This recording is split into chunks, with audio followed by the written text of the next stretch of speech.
Last time पे हमने discuss किया था अबाउट स्टिफनेस मेथड, ठीक है। We discuss stiffness method in frame as well as in truss, ठीक है।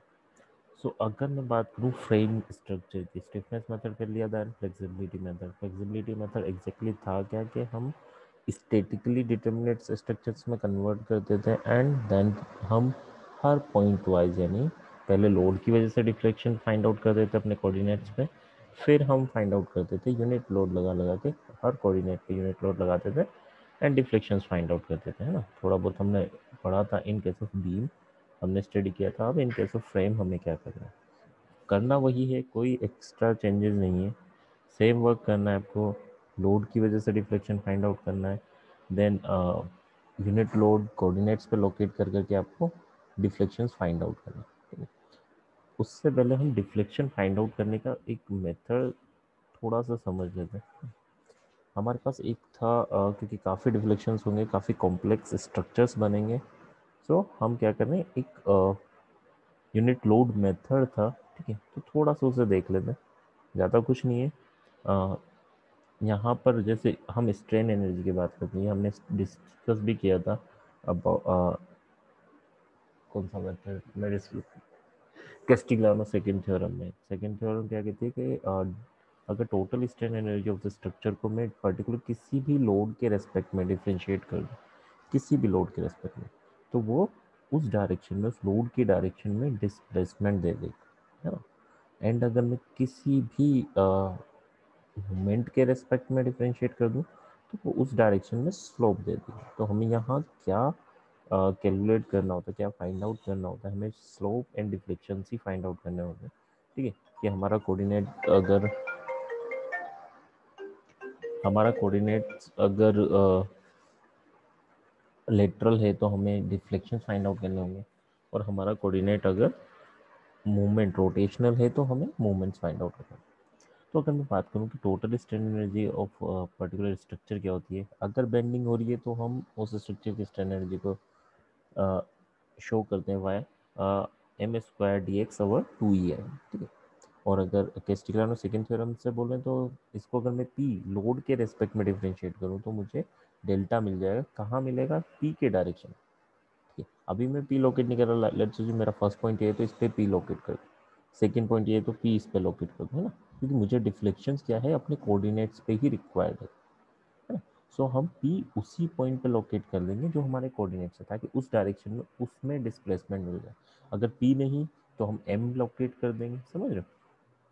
एम लोकेट कर दें, पी लोकेट कर दें, वो डिपेंड करता है आपके किस टाइप का कोऑर्डिनेट्स है। तो पी लोकेट कर रहे हैं, लेट्स से पी लोकेट कर रहे हैं, तो अगर टोटल स्ट्रेन एनर्जी को इस पी के रेस्पेक्ट में डिफ्रेंशिएट कर दूँ तो क्या मिलेगा मुझे, डिस्प्लेसमेंट इन दिस डायरेक्शन मिलेगा, यानी फर्स्ट कोऑर्डिनेट का डिस्प्लेसमेंट, ठीक है।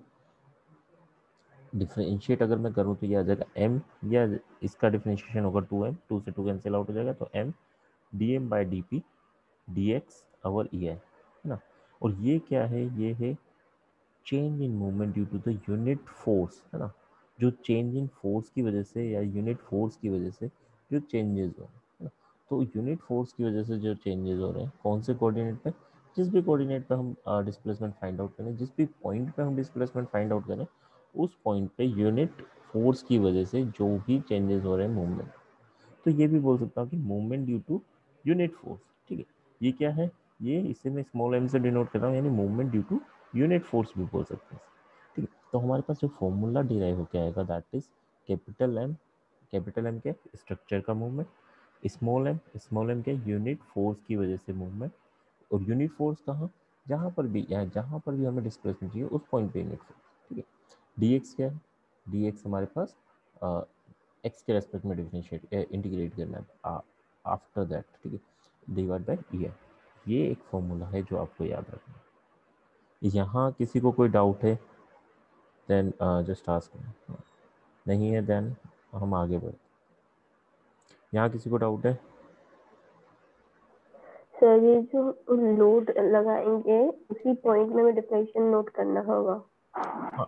ये क्या होता है ना बेटा, जिस पॉइंट पे, जैसे मुझे एक वन पॉइंट पे हमें करना क्या है, कोऑर्डिनेट्स पर डिस्प्लेसमेंट ही फाइंड आउट करने होते हैं इनफ्लेक्सिबिलिटी मेथड, या तो हमारे पुराने मेथड है ना, उनके थ्रू हम फाइंड आउट कर लें, लेकिन काफ़ी लेंदी होंगे in case of frame.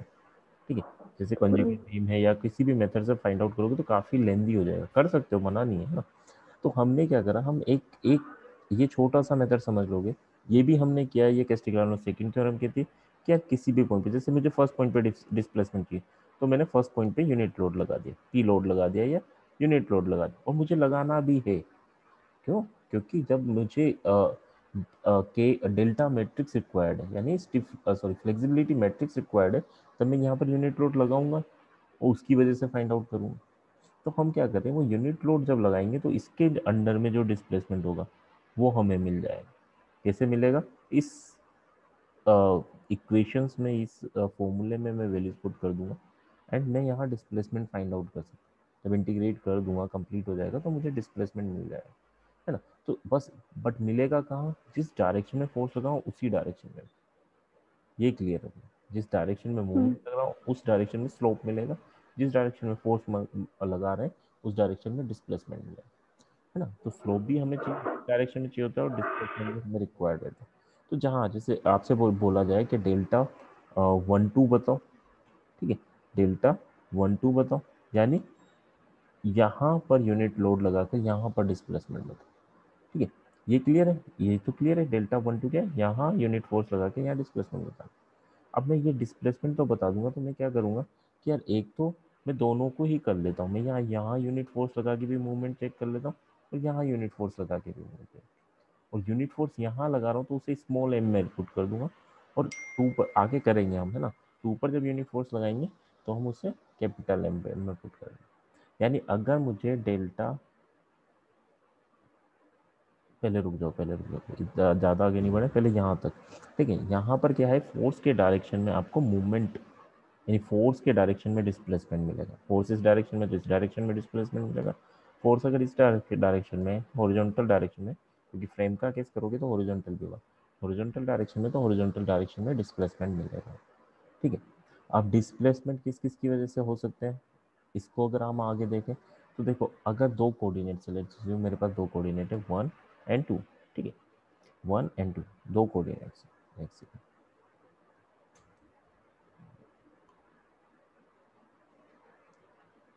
Okay,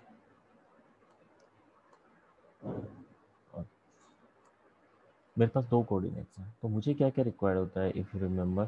ठीक है, मैं थोड़ा सा रिवाइज कर देता हूँ। मुझे सबसे पहले क्या करना होता है इन फ्लेक्सिबिलिटी मेथड, सबसे पहले मुझे देखना है ये डिटर्मिनेट स्ट्रक्चर है या नहीं, है ना। जैसे अगर यहाँ पर अगर आपके पास सिंपली सपोर्टेड थे, तो आपको ये देखना होता है डिटर्मिनेट स्टेटिकली डिटर्मिनेट है। स्टेटिकली डिटर्मिनेट नहीं है, लेट्स अज्यूम ये सिंपली सपोर्टेड थे, तो हमने उन्हें हटा के कोऑर्डिनेट्स लोकेट कर दिया ना।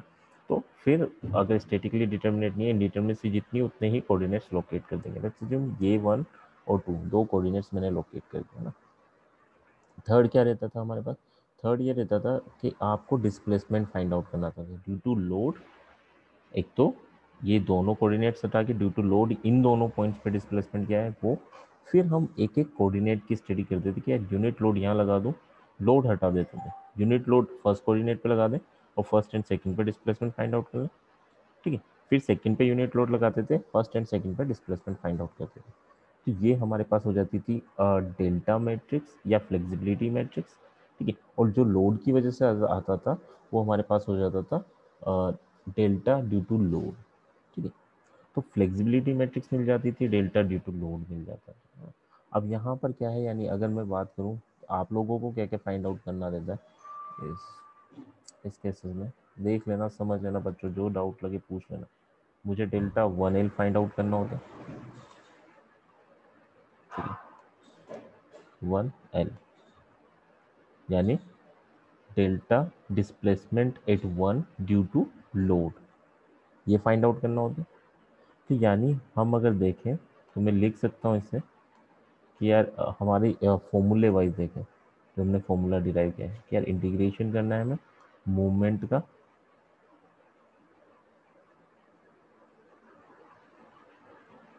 इंटीग्रेशन करना है मुझे मूवमेंट का। ठीक है, मूवमेंट किसकी वजह से? मूवमेंट ड्यू टू लोड, क्योंकि यहाँ लोड की वजह से देखें, multiply by small M, small M, और ये स्मॉल एम क्या है? फर्स्ट कोऑर्डिनेट यानी फर्स्ट कोऑर्डिनेट पे यूनिट लोड लगा के मूवमेंट चेक करना। ये क्या है, फर्स्ट कोऑर्डिनेट पे यूनिट लोड की वजह से मूवमेंट कहाँ पर, जहाँ पर डिस्प्लेसमेंट चाहिए उसी पॉइंट पे पी फोर्स लगाना था, बट पी की को डिवाइड में आ गया तो यानी यूनिट फोर्स की वजह से, ठीक है, इसलिए हम यूनिट फोर्स लगा, यानी फर्स्ट पॉइंट पे यूनिट फोर्स की वजह से मैं मूवमेंट चेक कर, ये क्या है, मूवमेंट ड्यू टू लोड, ये है फर्स्ट पॉइंट पे यूनिट फोर्स लगा के मूवमेंट कितना होगा, दैट डिवाइड बाई ई आई। ये दोनों चीज़ें हम कैलकुलेट कर सकते हैं, यानी अगर मैं दोनों को अलग अलग बोलूँ कि लोड की वजह से कितना मूवमेंट है तुम बता सकते हो, यूनिट लोड की वजह से कितना मूवमेंट है तुम बता सकते हो, है ना। तो दैट डिवाइड बाय ई आई,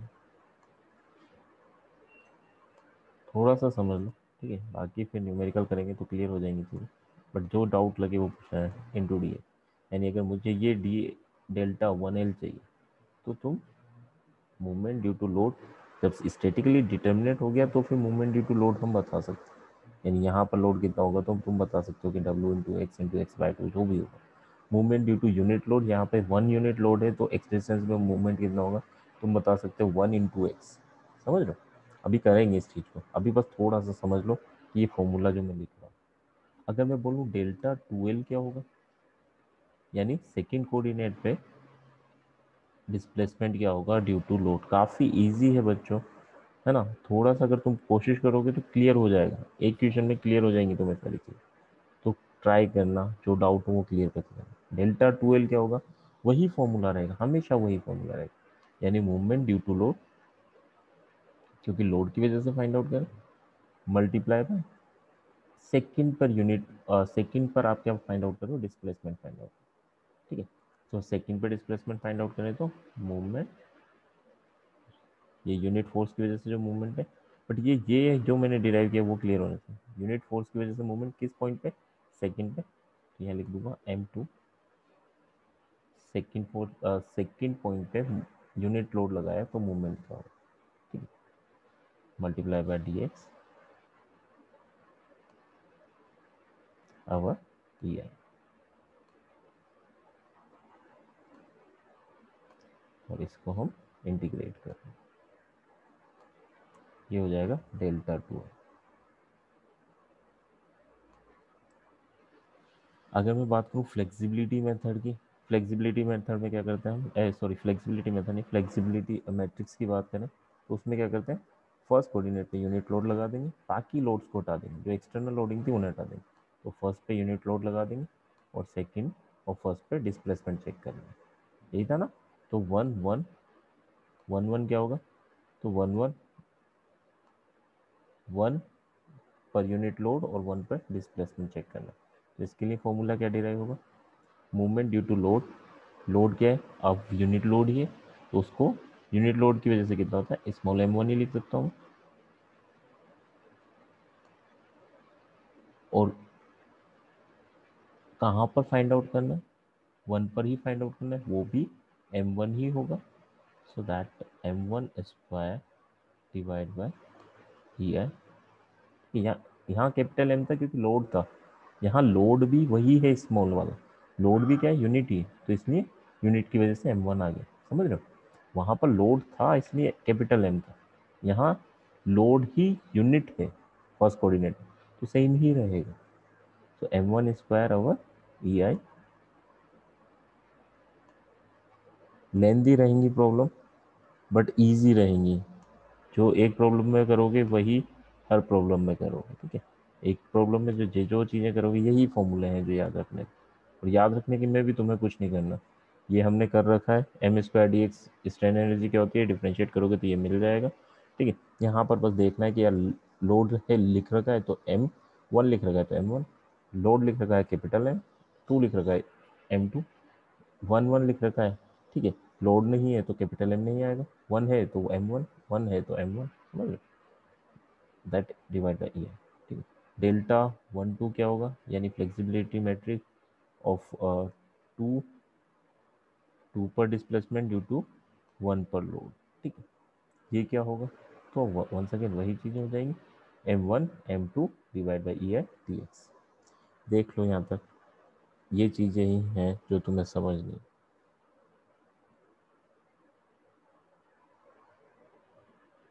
सबसे पहले ये वाला, सर ये जो बेटा बोल। ये जो कैपिटल वाला एम है वो तो हम लोग किसी और पॉइंट पे लोड लगा रहे हैं, और एक्सटर्नल जो लोड, जो एक्सटर्नल लोडिंग की वजह से था, जो आपका एक्सटर्नल लोडिंग की वजह से होगा बच्चों। जैसे हम करते थे, दो पार्ट में डिवाइड कर लेते थे, एक तो ड्यू टू लोड, एक एक्सटर्नल कोड, एक्सटर्नल जो आपके रिडंडेंट है उनकी वजह से। तो एक तो हो जाता था जिसको, जैसे ये प्रॉब्लम थी तो हमने उसको कन्वर्ट कर लिया था स्टैटिकली डिटर्मिनेट बीम में, और आपका जो भी रिडंडेंट वाला था दो में करते थे। ये एक्सटर्नल लोड की वजह से मूवमेंट, भाई डिटर्मिनेट में कर जैसे लिया तो मूवमेंट निकाल सकता हूँ। बट मुझे कहाँ फाइंड आउट करना है, फर्स्ट पॉइंट पे। तो फर्स्ट पॉइंट पे डिस्प्लेसमेंट के लिए क्या करना होगा, फर्स्ट पे पी फोर्स लगाओ, और जब डिवाइड करूंगा तो क्या हो जाएगा वो डीएम बाई डी पी। ये क्या बन जाएगा, यूनिट फोर्स की वजह से मूवमेंट। तो इसे ये भी बोल सकते हैं यूनिट फोर्स की वजह से क्या चेंजेस हो रहे हैं मूवमेंट, तो वो चीज उसे स्मॉल एलिमेंट से दिखाएं। जैसे सेकंड पे फाइंड आउट करना है तो वो मूवमेंट तो आपका एक्सटर्नल लग रहा है उसकी वजह से आएगा, बट मूवमेंट, क्योंकि सेकंड पे डिस्प्लेसमेंट चाहिए इसलिए M2 लिखेंगे। M2 क्यों, M2 क्या है, यूनिट फोर्स एट 2, है ना, और मूवमेंट जो भी कैलकुलेट है अभी करेंगे, काफी इजी है। बस ये कुछ फॉर्मूले हैं, इन्हें थोड़ा सा समझ लो कि हाँ मेरे जहन में रहे, कि जब हम न्यूमेरिकल सोल्व करें तो ये चीजें हमें क्लियर रहे, ठीक है। और अगर आपको कुछ नहीं तो याद करने का एक सिंपल सा तरीका है, एल है तो कैपिटल एम है, वन है तो स्मॉल एम वन, टू है तो स्मॉल एम टू, वन है स्मॉल एम वन, वन है स्मॉल एम वन, ठीक है। फॉर्मूला सेम है, बस यहाँ पे ये दो क्वांटिटी चेंज होती रहे। ये डिपेंड करता है कि यहाँ क्या है, टू है तो M2 M1, M1 into M2 खत्म। इसमें मैं भी याद रख सकता हूँ, अगर याद ही रखना है ना। चलो एक न्यूमेरिकल देखते हैं तो चीजें थोड़ी सी क्लियर है। लेंदी रहेंगी प्रॉब्लम, बट इजी रहेंगी, है ना। मैं इसे डिलीट कर रहा हूँ। यहाँ किसी को डाउट है कि ये नोटपैड पे लिखे हुए हैं ना, तो अगर तो आप लोगों को डाउट है तो भी क्लियर कर लो। हाँ, चलो ओके। देखो प्रॉब्लम क्या है, analyse the portal frame ABCD shown in figure by flexibility method. E I is constant through, ठीक है, ई आई कांस्टेंट बोल दिया इसने। अब ई आई कांस्टेंट बोल दिया, अब सबसे पहले तो हमें यही देखना है कि यार ये स्टैटिकली डिटर्मिनेट है या इनडिटर्मिनेट, ठीक है। काइनेमेटिकली नहीं, स्टैटिकली, ठीक है। तो स्टैटिकली डिटर्मिनेट चेक करने के लिए क्या करोगे, ये सपोर्ट्स चेक कर लेते हैं ना। सपोर्ट चेक करेंगे, यहाँ पे कितना है, थ्री अननोन्स है। कौन कौन से, वर्टिकल हॉरिजॉन्टल एंड मूवमेंट। यहाँ पर भी थ्री अननोन्स है। टोटल अननोन्स मेरे पास सिक्स है। Total equation in plane structure मेरे पास थ्री होती है। Sigma F X zero, F Y zero, F M Z zero, ठीक है, तीन इक्वेशन होती है।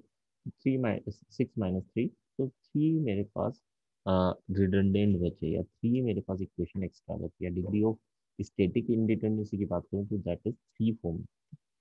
थ्री आ गया तो आपको तीन रिएक्शंस हटाना है, कोई सी भी। अब हॉरिजॉन्टल भी काउंट होंगे क्योंकि हॉरिजॉन्टल फोर्स, ठीक है। बीम के केस में आप हॉरिजॉन्टल कंसीडर नहीं करके चलते, बट हाँ इस केस में करके चलते। तो यहाँ से अगर मैं तीनों को फ्री कर दूँ, ठीक है, तो मेरे लिए ये डिटर्मिनेट स्ट्रक्चर हो जाएगा। Three equation three N. तो मैंने इसको स्टेटिकली डिटर्मिनेट में कन्वर्ट कर लिया, और तीनों जो इसके फोर्सेस थे कौन कौन से, वर्टिकल हॉरिजॉन्टल एंड मूविंग, इन तीनों को मैंने रिलीज कर दिया, ठीक है, या इन तीनों को रिडंडेंट चूज कर दिया। तो जैसे ही आपने रिडंडेंट चूज कर लिया, अब क्या है, देखो इतना करने के बाद मुझे ये क्लियर है कि यार अगर मेरी ये मैट्रिक्स देखूं तो 3/3 की स्टिफनेस सॉरी फ्लेक्सिबिलिटी मैट्रिक्स बनेगी, ठीक है। बट ये तीनों हटते ही ये क्या है, डिटर्मिनेट है, मैं लोड फाइंड आउट कर सकता हूँ। बट मुझे एक और चीज याद रखना पड़ेगा कि जो भी मूवमेंट डेवलप होंगे वो डी सी के लिए अलग होगा।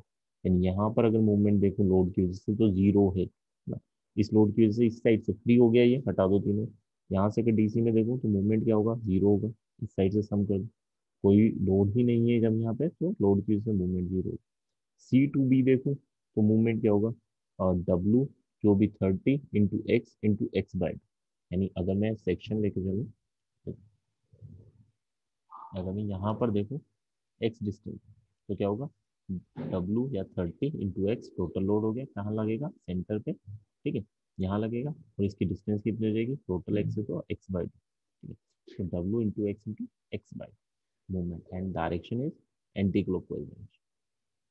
यहाँ तक क्लियर है। फिर यहाँ पर मूवमेंट चेक करें, तो यहाँ पर मूवमेंट क्या होगा, एक तो इसकी वजह से आएगा और एक इसकी वजह से आएगा, डिफरेंट होंगे, समझ, डिफरेंट होंगे, तो इसके लिए भी अलग मूवमेंट है।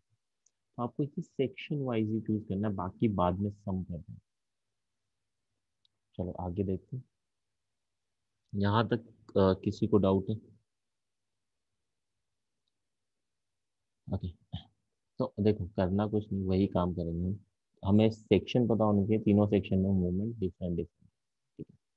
अब तीनों सेक्शन में मूवमेंट डिफरेंट डिफरेंट रहेंगे, ये टेबल याद रख लेना, ये टेबल, ये चीज़ें याद होनी चाहिए, तो आपको बनाना आता है। तो आपको क्या है, कौन कौन से पोर्शन की बात कर रहे हैं, डीसी पोर्शन, सीबी, बीए, तीनों में अलग अलग होंगे, इसलिए तीनों को अलग अलग यहाँ पे लोकेट कर लिया, ठीक है। और भी कोई अलग होता तो उसमें भी अलग, यानी मिड पर लोड आ रहा है तो उसे भी आपको अलग करना होता है, क्योंकि लोड जैसे ऐड हो रहा है तो मूवमेंट की इक्वेशन चेंज हो जाए। अब ना बात करें फ्लेक्सिबल रिजिडिटी, कांस्टेंट बता रही है तो ठीक है, कांस्टेंट ले लो, नहीं बता रही तो उसे वो वैल्यू पुट कर दें। ओरिजिन क्या है, डीसी अगर बीम की बात करूं या कॉलम की बात करूं, तो ओरिजिन यानी फर्स्ट पॉइंट अगर मैं बात करूं, यहाँ से स्टार्ट करें, तो यहाँ से स्टार्ट कर रहे हैं क्योंकि यहाँ से फ्री एंड है, एज ए कैंटिलीवर, ठीक है, मूवमेंट सम करने में ईजी रहेगा। यहाँ से स्टार्ट करूंगा तो मूवमेंट सम करने में ईजी नहीं रहेगा। तो डीसी के लिए ओरिजिन पॉइंट क्या लेके चल रहा हूँ, डी लेके चल रहा हूँ। सीबी के लिए बी मत लेना, इधर से नहीं स्टार्ट कर सकते क्योंकि इधर से आपके पास मूवमेंट का सम नहीं कर पाऊंगा इजीली, तो हम इस साइड से मूवमेंट का सम करते हैं, ठीक है, इजीली कर लेंगे। तो starting point is C, B A, starting point is B, ठीक। तो यहाँ से स्टार्टिंग पॉइंट आपने बता दी कि original point D C B है। लिमिट क्या है, limit is the length of the beam, ठीक है, length of the beam is like first column DC की बात करूँ दैट इज 2 मीटर, तो 0 to 2 मीटर होगी। सीबी बीम की बात करें तो 4 मीटर लेंथ है, तो 0 to 4 मीटर होगा। बीए की बात करूँ तो 0 to 4 मीटर, ये हमारी लेंथ, ठीक। ये आपने क्यों बना रहे हैं, क्योंकि यार हमें जब इंटीग्रेट करना है तो मुझे लिमिट तो पता होनी चाहिए ना, तो लिमिट मुझे क्लियर होनी चाहिए कहाँ से लेकर कहाँ तक इंटीग्रेट करना है। तो अगर बीम होती है तो हम टोटल लेंथ पे कर देते हैं, बट यहाँ पे बीम कॉलम सब है, तो इसको अलग इंटीग्रेट करना होगा, इसको अलग करना होगा, इसको अलग करना होगा, बट उनकी लिमिट्स क्लियर होंगी ना। अब अगर मैं बात करूँ मुझे क्या क्या रिक्वायर्ड है, देखो मेरे तीन कोऑर्डिनेट्स हैं, तीन कोऑर्डिनेट्स हैं, कौन कौन से हैं, vertical, horizontal and movement.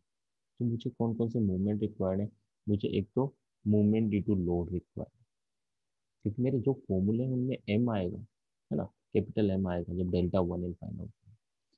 Small M one required है, स्मॉल एम वन क्या है, यानी यूनिट फोर्स में फर्स्ट कोऑर्डिनेट पे लगा दूँ और फिर मूवमेंट चेक कर लूँ सारे सेक्शन। एम टू रिक्वायर्ड है एंड एम थ्री रिक्वायर्ड है। तीन अगर मेरे पास कोऑर्डिनेट्स हैं, ठीक है, तीन कोऑर्डिनेट्स हैं, तीन रिटर्नेंट्स हैं, तो फिर मुझे तीनों पॉइंट्स पे मूवमेंट रिक्वायर्ड है, यानी तीनों पे यूनिट यूनिट फोर्स लगा के वो मूवमेंट चेक कर, ठीक है। डिस्प्लेसमेंट नहीं चेक कर रहा मैं, डिस्प्लेसमेंट के लिए डायरेक्टली फॉर्मूले मेरे को याद हो चुके हैं, तो मेरे को केवल ये मूवमेंट्स निकालना है, और ये ईजी है। अगर मैं लोड की वजह से थोड़ा टिपिकल बढ़ सकता है, बट यूनिट लोड लगा के तो मूवमेंट्स निकालना ईजी है।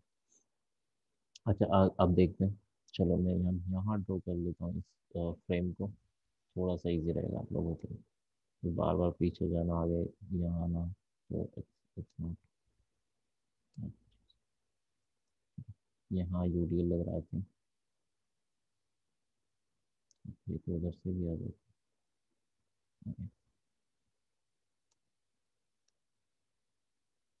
ये यूडीएल एक पॉइंट है,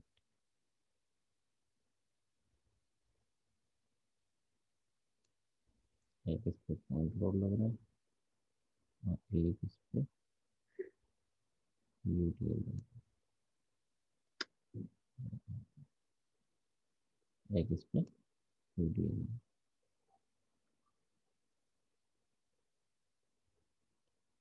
और कुछ लग रहा है नहीं, ये डी पॉइंट है, ये सी पॉइंट है, ये बी पॉइंट है, और ये एक लेंथ, ये 2 मीटर है, बाकी दोनों 4 4 मीटर है, ठीक है। सो ये हमारे पास स्ट्रक्चर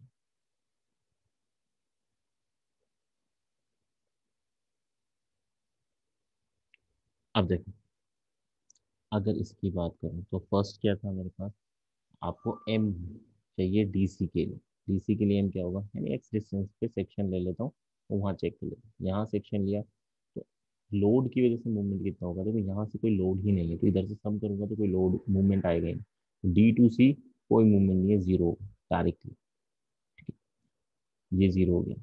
फिर एम चाहिए मुझे C to B, C to B यानी लोड की वजह से मूवमेंट। यहाँ पर मूवमेंट देखो तो 30 किलो न्यूटन ये लोड है, 30 इंटू एक्स, एक्स डिस्टेंस पे चेक करना है ना, तो एक्स डिस्टेंस पे करूँ 30 इंटू एक्स, और लोड कितने डिस्टेंस, लोड कहाँ होगा इसके सेंटर पे, यानी x/2 पे, तो 30 इंटू एक्स इंटू x/2, ठीक है।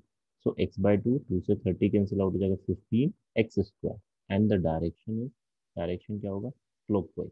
इस पॉइंट पे अगर मैं मूवमेंट निकाल रहा हूँ ड्यू टू दिस लोड, तो direction is clockwise, 15x²।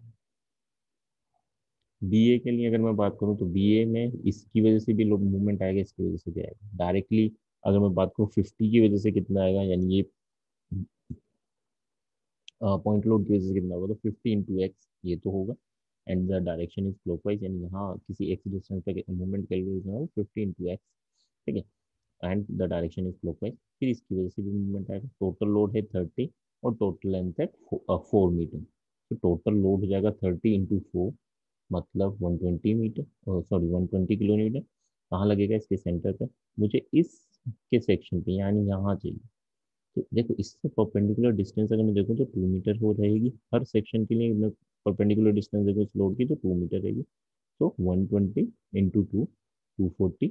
And इस सेक्शन की बात कर रहा हूँ, लोड इधर लग रहा है, तो that is in clockwise direction, 50 into x plus 240। सबसे पहले एम चेक कर लो, क्या मैंने कोई मिस्टेक की है या आपको कुछ समझ नहीं आया, तो क्लियर कर। सर ये बात समझा दीजिए, आप 50x+240 समझ में नहीं आया। 240, हेलो टू, यस सर। देखो बेटा, अगर मैं इसको 30 किलो न्यूटन लोड लग रहा है मेरा, है ना, 30 किलो न्यूटन लोड लग रहा है, तो टोटल लोड कितना हो जाएगा 30, और 4 मीटर मेरी बीम की लेंथ है, 30 इंटू 4, है ना, यही होगा। 30 इंटू 4 कहाँ एक्ट करेगा, इसके सेंटर पे एक्ट करेगा, यानी 120, 30 इंटू 4 दैट इज 120। तो 120 मेरा कुछ यहाँ एक्ट कर रहा है,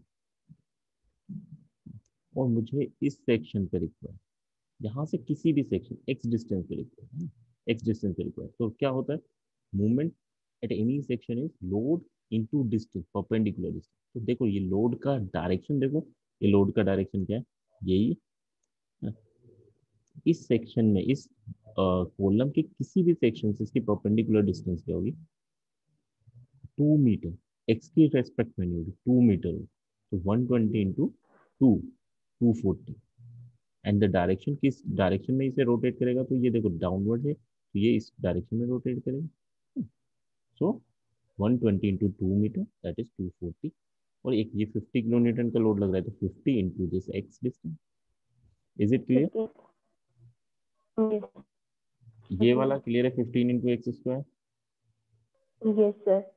देखो तो movement due to load clear है हमें, तो अब आ जाते हैं हम लोड हटा के वापस सिंगल सिंगल यानी यूनिट यूनिट रिडंडेंट को चूज करते हैं कि कौन कौन से रिडंडेंट्स थे हमारे पास। तो फर्स्ट रिडंडेंट जो हमने चूज किया था that is I think horizontal, ठीक है, देख लेते हैं एक बार, चेक कर लेते हैं, ठीक है। फर्स्ट रिडंडेंट क्या था, हाँ horizontal, second vertical, third rotation, ठीक है। तो यहाँ से क्या करते हैं, हम लोड हटा देते हैं। सबसे पहले हम क्या काम करते हैं, लोड वगैरह हटा देते हैं, है ना, क्योंकि अब हमें करना है, पहले हमने लोडिंग की वजह से चेक कर लिया, अब हम रिडंडेंट की वजह से चेक करते हैं सेकंड, ठीक है। तो फर्स्ट लोड की वजह से चेक कर लिया, अब रिडंडेंट की वजह से चेक करते हैं। तो मोमेंट ड्यू टू रिडंडेंट क्या होगा, देखो, यानी ओके, फर्स्ट तो मैंने ये लगा दिया यहाँ पर, फर्स्ट रिडंडेंट की वजह से चेक कर लिया। फर्स्ट रिडंडेंट यानी यहाँ यूनिट फोर्स, यहाँ पर यूनिट फोर्स लगा दिया, है ना, यूनिट फोर्स लगा दिया। तो वन सेकेंड फिर मूवमेंट चेक कर लेते हैं हर सेक्शन में। डीसी में मूवमेंट क्या होगा, 1 इंटू, यानी एक्स डिस्टेंस पे चेक करना है आपको, है ना, तो एक्स डिस्टेंस पे चेक कर लो, बाकी तो फिर इंटीग्रेट कर देंगे, है ना, एक्स के रेस्पेक्ट में इंटीग्रेशन करना।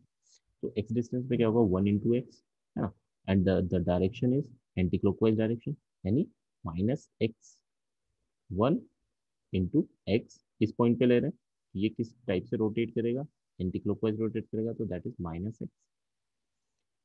सी बी के बीच में कितना होगा, तो सी बी के कहीं भी किसी भी सेक्शन की बात करूं तो सेक्शन पे कितना होगा, 1 इंटू परपेंडिकुलर डिस्टेंस। और परपेंडिकुलर डिस्टेंस अगर मैं चेक करूं तो परपेंडिकुलर डिस्टेंस क्या होगी, देखो 1 इंटू दिस 2 मीटर, ये डिस्टेंस होगी हर सेक्शन की, है ना। परपेंडिकुलर डिस्टेंस किसी भी सेक्शन की बात करूं, ये सेक्शन की बात करूं, किसी भी सेक्शन की बात करूं, 1 इंटू 2 मीटर, ठीक है।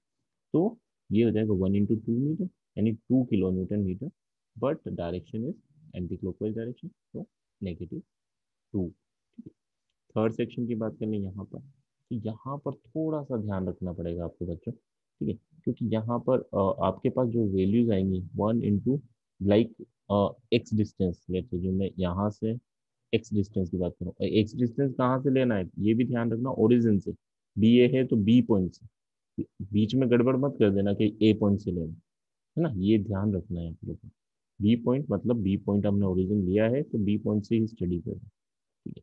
तो बी पॉइंट से एक्स डिस्टेंस पे अगर मैं बात करूँ यहाँ पर कितना होगा, तो एक्स डिस्टेंस पे अगर सेक्शन ले लिया तो यहाँ से यहाँ तक यानी इस सेक्शन पे कितना होगा, तो 1 इंटू दिस डिस्टेंस, और ये डिस्टेंस क्या होगी, ये एक्स से टोटल 2 है तो 2 - एक्स, ठीक है, 2 - x, 1 into 2 - x, but 1 into 2 - x, but direction is anti clockwise, तो हम नेगेटिव साइन से मल्टीप्लाई कर देंगे, तो -2 + x, -2 + x।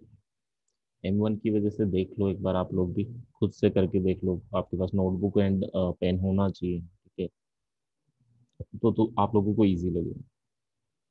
क्या M1 क्लियर है हम सबको? सर -2 + x बता दीजिए एक बार फिर से। -2 -2 + x, माइनस, लास्ट वाला। देखो यहाँ अगर मैं इसकी वजह से B2A निकाल रहा हूँ, है ना, B2A निकाल रहा हूँ, तो मैंने एक्स डिस्टेंस पर लेते हुए मैं ले लिया पॉइंट, ठीक है, इस सेक्शन की बात कर लेते हैं, है ना। इस सेक्शन की बात कर रहा हूँ तो क्या होगा, 1 into distance between this section two the load, ठीक है, ये होगा।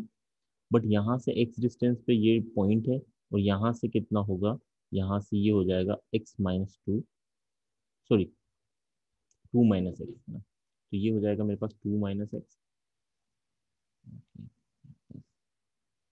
ये हो जाएगा मेरे पास डिस्टेंस, आपके पास हो जाएगी 2 - एक्स, ठीक है। लोड एंड सेक्शन के बीच की डिस्टेंस कहीं भी ले लो तुम, यहाँ पर लोगे तब भी यही आएंगे, है ना।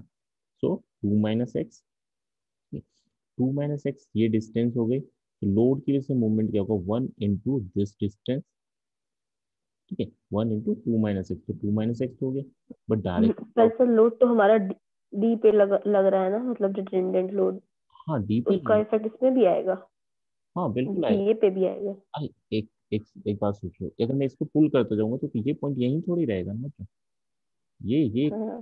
कॉलम भी मूव होगा, क्योंकि ये डिटर्मिनेट स्ट्रक्चर है ना। अब डिटर्मिनेट है यहाँ के अलावा बाकी पूरा ये सेक्शन, ये फ्रेम इस साइड मूव कर जाएगा, जैसे आप हम्म, लोड लगाओगे तो हर सेक्शन पे इसका इफेक्ट, ये है ना, हर सेक्शन पे इसका इफेक्ट आएगा।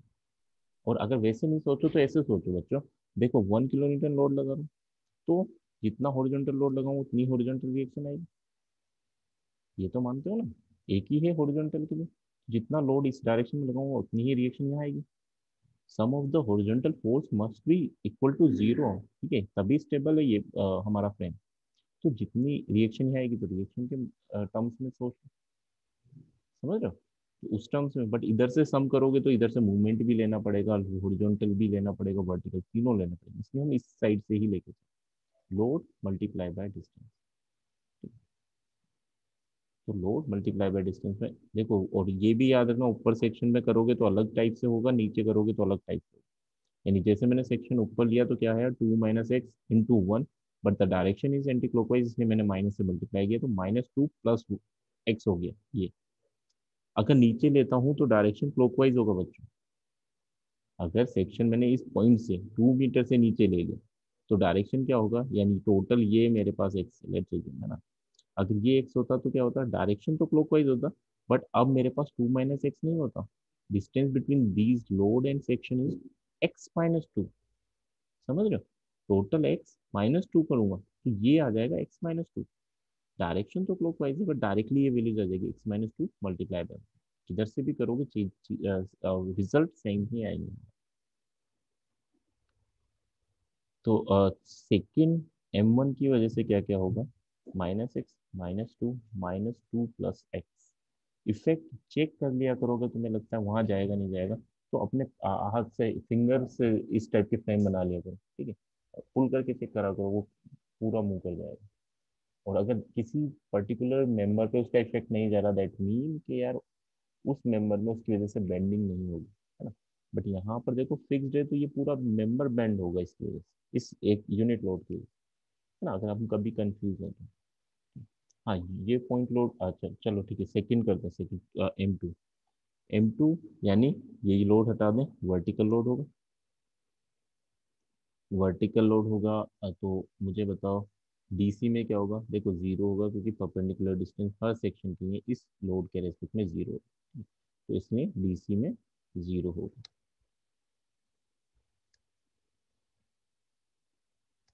मैं चाह रहा हूँ आज ये टेबल डिस्कस हो जाए, रेस्ट वर्क हम बाद में करें। M2 क्या है, यहाँ डीसी के लिए जीरो होगा, because the perpendicular distance is zero. CB के लिए क्या होगा, यहाँ से एक्स डिस्टेंस है, तो the load multiply by this x, है ना, तो एक्स तो आएगा, 1 × x, तो x तो हो गया, but direction is anti clockwise, तो नेगेटिव पुट कर दिया। हर सेक्शन पे क्या होगा, कितनी भी एक्स डिस्टेंस पे जो भी सेक्शन है तो एक्स ही होगा, बस एंटी क्लॉकवाइज होगा तो नेगेटिव एक्स। यहाँ बात करूँ तो कितना होगा, 1 × परपेंडिकुलर डिस्टेंस कितनी, 4 मीटर हर सेक्शन के लिए, क्योंकि वर्टिकल अपवर्ड है, ठीक है, तो हर सेक्शन के परपेंडिकुलर डिस्टेंस क्या होगी, 4 मीटर होगी, 1 × 4, है ना, and the direction is anti clockwise होगा। लोड की डायरेक्शन में रोटेट कर दिया करो पूरे मेंबर, समझ जाओगे डायरेक्शन क्या होगा, है ना। लोड अपवर्ड है, यहाँ से या इस सेक्शन की बात करें, इससे रोक लिया, लोड के डायरेक्शन में पूरा मूवमेंट कर दिया, पूरा रोटेट कर दिया, तो क्लियर हो जाएगा, direction is anti clockwise. -4, 1 × 4 -4। M3 क्या है, M3 में क्या हुआ, ये लोड हटाना है और यहाँ एक मूवमेंट असाइन, एक मूवमेंट असाइन करूंगा तो क्या होगा, यूनिट मूवमेंट असाइन करूंगा तो इस पे भी वन ही रहेगा, इस पे भी अगर मैं सम करूंगा तो वही वन रहेगा, इस पे भी अगर मैं वही सम करूंगा तो वो थ्रू आउट, क्योंकि मूवमेंट ही है और मूवमेंट का सम करूंगा, वन मूवमेंट लगा दिया इस एंड पर, तो हर सेक्शन में अगर मैं सम करता जाऊंगा, कोई और तो है नहीं, तो वही वन ही सम होता जाएगा ना, कहीं एक्स्ट्रा नहीं आएगा, 1 1 1 तीनों में। टेबल देख लो, किसी को कोई डाउट है तो क्लियर कर लो बच्चों, यहाँ तक क्लियर हो गया ना, तो उसके बाद लेंदी रहेगा, बट कंसेप्ट वगैरह कुछ नहीं लगाना है, इसके बाद तो बस वो हाँ सर, थोड़ा प्रैक्टिस करना पड़ेगा ये वाला। क्या, सर थोड़ा प्रैक्टिस करना पड़ेगा, हाँ, कोई एक एक फॉर्मूला जो एक दो प्रैक्टिस प्रैक्टिस कर लोगे ना बेटा तो कंप्लीट हो जाएगा ना, और एक दो तो अपन करेंगे ही, तो उसमें ही हो जाएगा, बट तुम फर्स्ट में करो माइंड। सर हाँ बेटा, सर मुझे 2 - 6 वाला बिल्कुल समझ नहीं आ रहा है, कहाँ, 2 - 6 वाला। ये वाला, ये बेटा M2 वाला, नहीं, 2 - 6 जो आपने बताया था, 2 - x, ओके चलो, M1 वाला, M1 2 - 6 है। ओके चलो ठीक है, सर मैं क्योंकि डिस्टेंस हम अगर B से X ले रहे थे, 2 - 6 कैसे हो गया? एक सेकंड, देखो ये 2 - x है BA पर M1 की वजह से ना,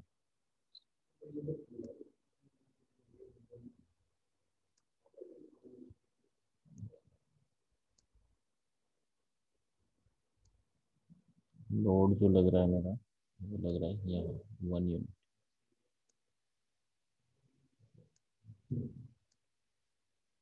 और मुझे चाहिए ये एक्स डिस्टेंस, ठीक,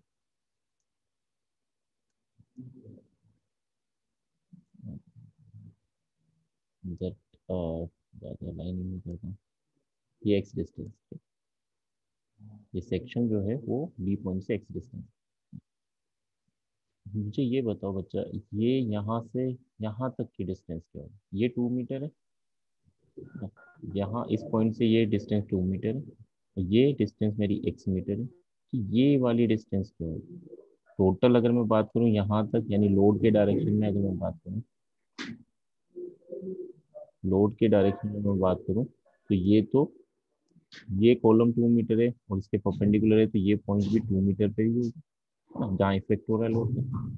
ये 2 मीटर है, टोटल यहाँ तक 2 मीटर है, और ये एक्स है, तो ये डिस्टेंस क्या होगी, कि टोटल में से ये एक्स हटा दो, 2 माइनस,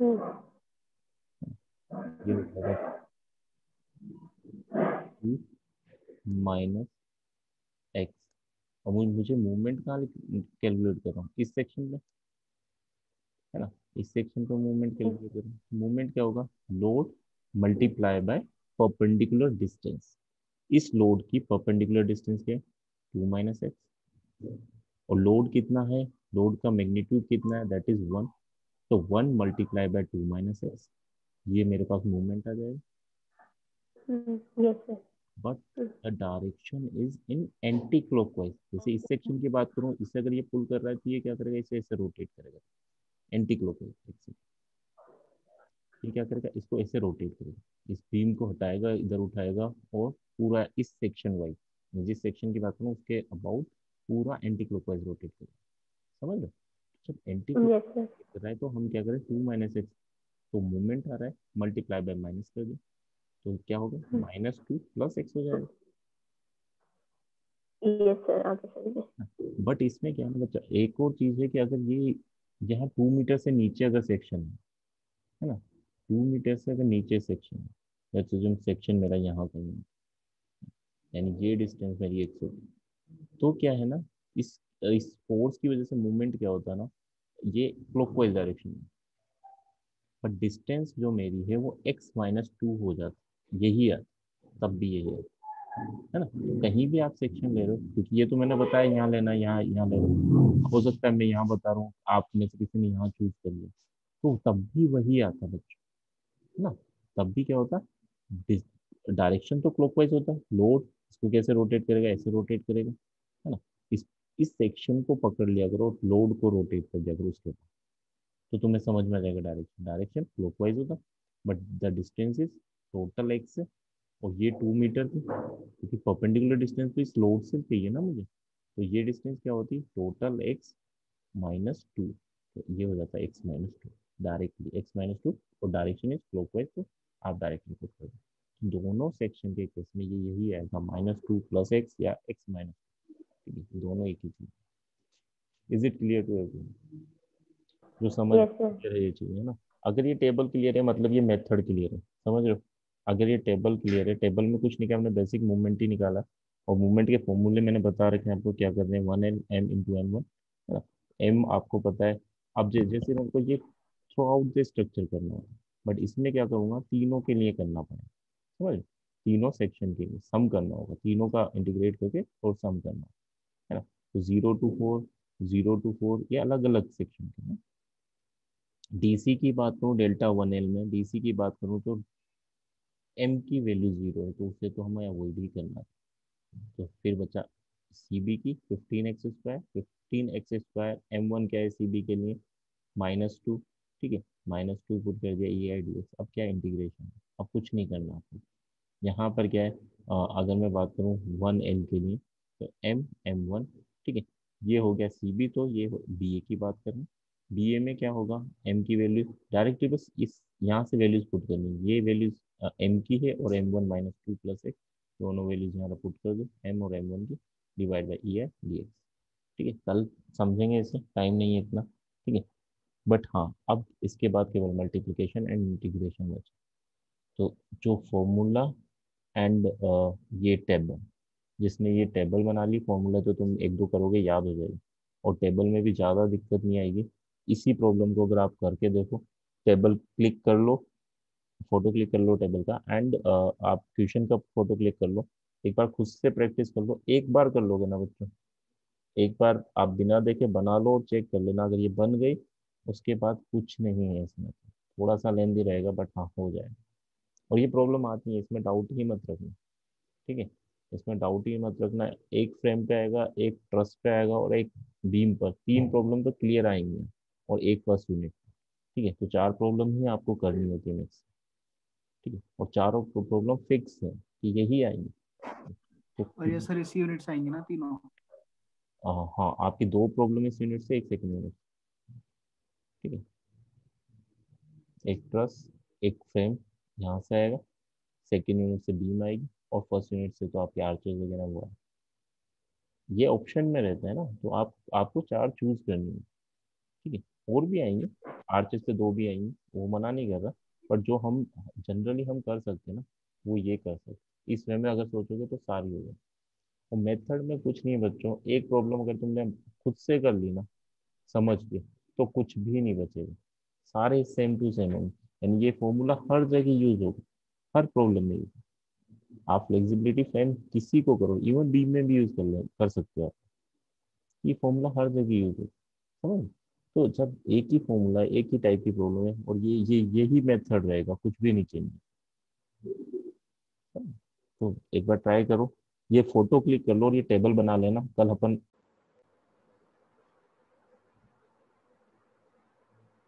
चलो ठीक है ना, कल फिर बाकी हम डिस्कस करते हैं ना इस चैप्टर में।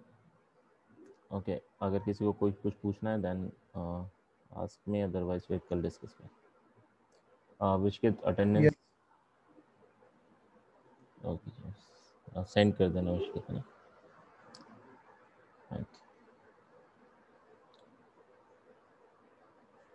हाँ सर, भेज रही ओके, थैंक यू।